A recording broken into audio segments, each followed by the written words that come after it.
C'est dégueulasse de me poser cette question.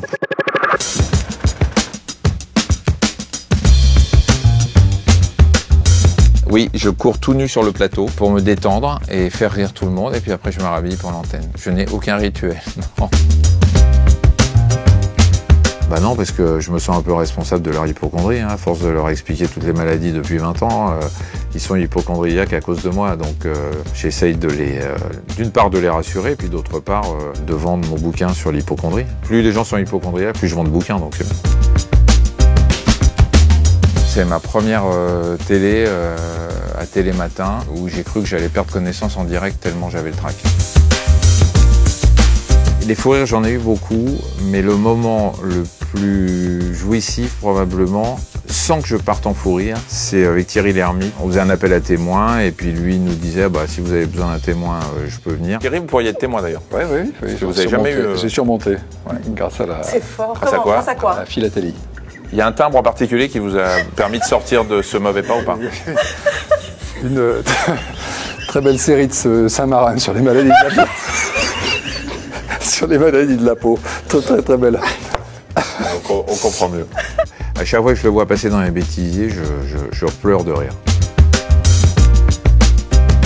Ça doit faire plus de 10 ans que j'ai pas opéré, 10-12 ans. La chirurgie, on fait que ça ou on n'en fait pas. J'ai fait ce métier pour être chirurgien, je l'ai été, j'ai opéré beaucoup, je me suis régalé, j'espère avoir aidé des gens surtout. Puis un jour, il a fallu que je choisisse entre les médias et puis, non pas mon métier de médecin parce que je continue à consulter à l'hôpital, mais la chirurgie, c'était pas possible de le faire un petit peu.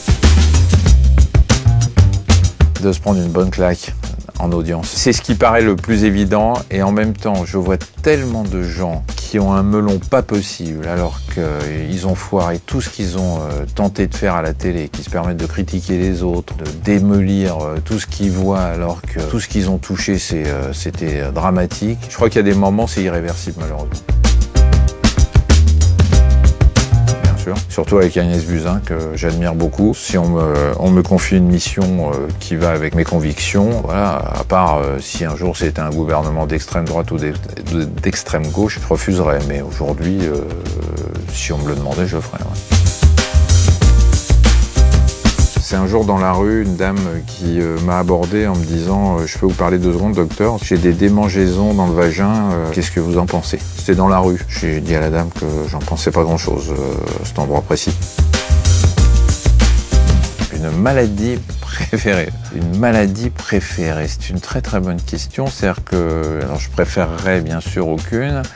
Je sais sur quoi vous m'attendez. Je n'irai pas sur ce terrain, sur le priapisme notamment. C'est pour ça que vous me posez la question. J'aime bien le côté un peu cynique, enfin un peu complètement cynique de Dr House. J'aime bien le personnage. Je me suis toujours dit que j'aimerais bien avoir le 100e de ses connaissances en médecine. Je peux vous dire celle que j'aurais adoré présenter. Voilà, je regrette parce que c'est pas dans mon domaine et que je le ferai jamais, c'est Thalassa. Vous connaissez la différence entre un jeune chiot et un gynécologue myope? Il n'y en a pas. Ils ont tous les deux le nez humide.